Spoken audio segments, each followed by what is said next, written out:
Thanks for being here with us tonight for KREM 2 News at 4. I'm Cody Proctor.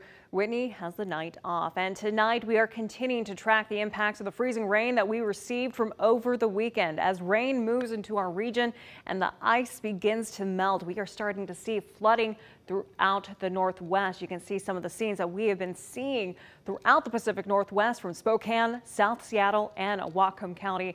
On your screen right now, you can see what Spokane looked like earlier this afternoon, just how wet and all the puddles up around the region. In the middle is South Seattle. As you can see, standing water is flowing on streets in the industrial district and forcing people out of some local businesses.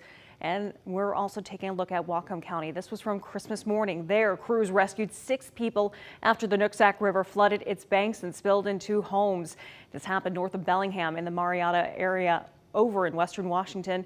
The sheriff's office says a combination of ice buildup at the mouth of the river and high tides caused the flooding.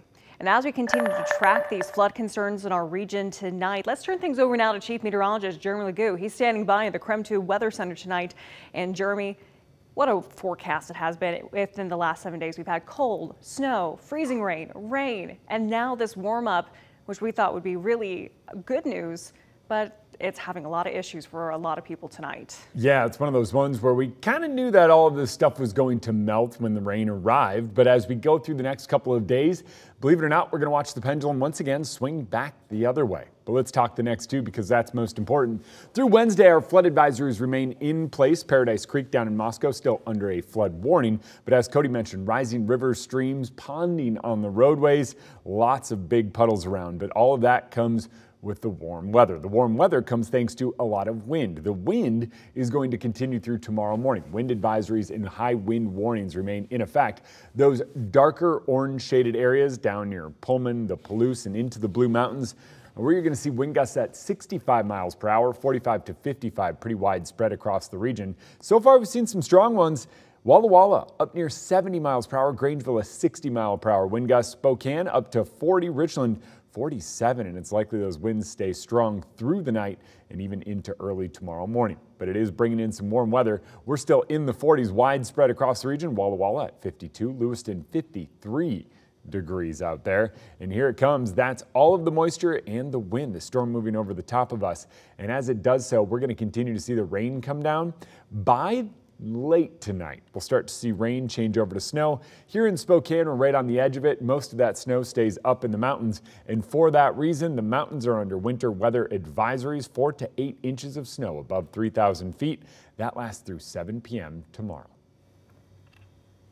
Jeremy, thank you so much. In the meantime, let's take a live look at SeaTac Airport in Seattle right now. Winter weather still causing frustration and headaches at airports all across the country. We have been seeing dozens of cancellations and delays at SeaTac, which is also impacting us here in Spokane as well. Right now, the Spokane Airport, according to FlightAware, is reporting 24 total cancellations at this hour with 15 delays. A big portion of those cancellations from the past few days are coming from Southwest Airlines. The airline canceled more than 60% of its flights yesterday. Southwest says it will now operate at 1/3 of its schedule for the next several days. This will help clear up the backlog of stranded passengers. The U.S. Department of Transportation's now investigating what they're calling a, quote, unacceptable rate of cancellations and delays. The department says it'll look at if those cancellations were controllable and if the air carrier complied with its customer service plan and other federal rules. The airline issued an apology for that situation following the mass cancellations yesterday.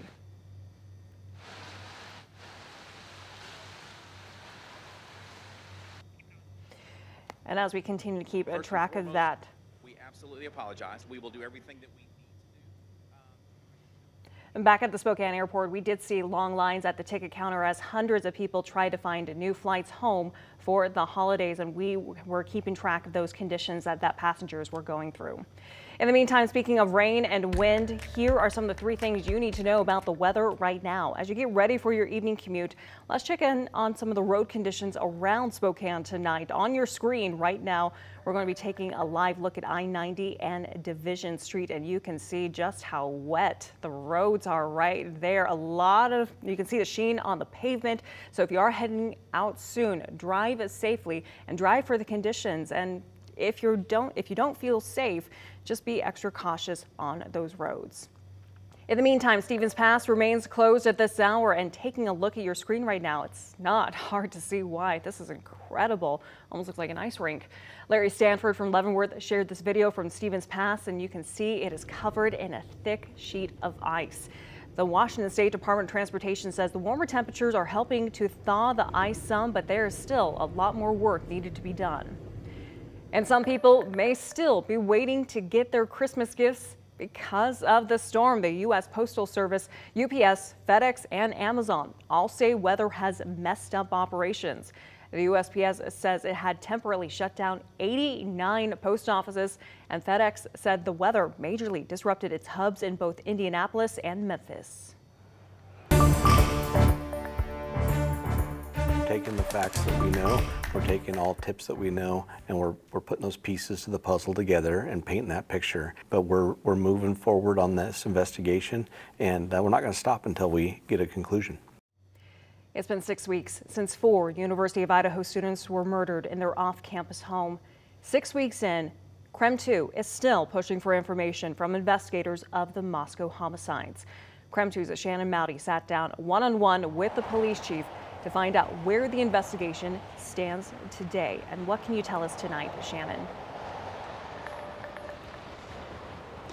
Moscow police are still gathering those tips and waiting on lab results tonight. And they are urging anyone who may know anything to come forward, submit a tip, because you may hold the key to solving this case.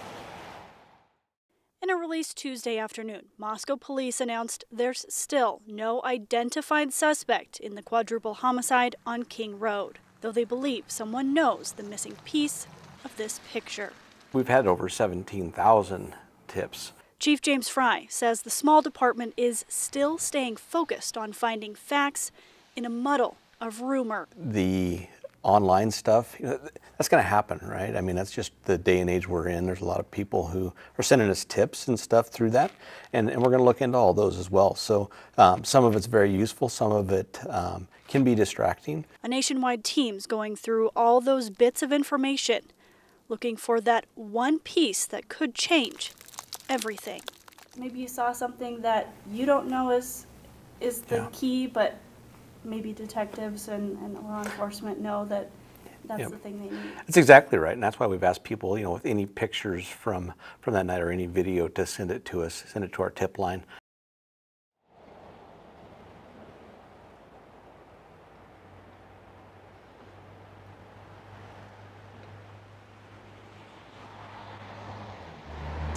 And coming up tonight on KREM 2 News at 5, what Chief Fry says about the future of the investigation and why an arrest would be far from the end of the story here.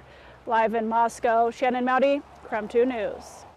Shannon, thank you so much. And we want to again share with you the tip line. If you have any information you think may help police with their investigation, contact the Moscow Police tip line. It is right there on your screen. You can write it down right now. It is 208-883-7180. You can also send an email to the address on your screen.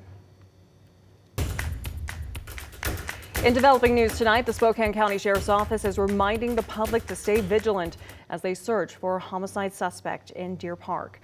We had a crew at the scene last night. Sheriff deputies responded to a suspicious death call at a home on Dalton Road near Highway 395. Inside the home, they found an older man dead and signs of a possible burglary. Right now, we know investigators are looking for a person of interest, a man who may have been seen in the area with a medium or large dog, holding a briefcase or bag, and possibly driving a dark-colored SUV. Coming up later on KREM 2 News at 4, Idaho's population continues to skyrocket. Hear what the latest U.S. Census data is showing us about the Gem State's growth. Stick with us. We'll be right back.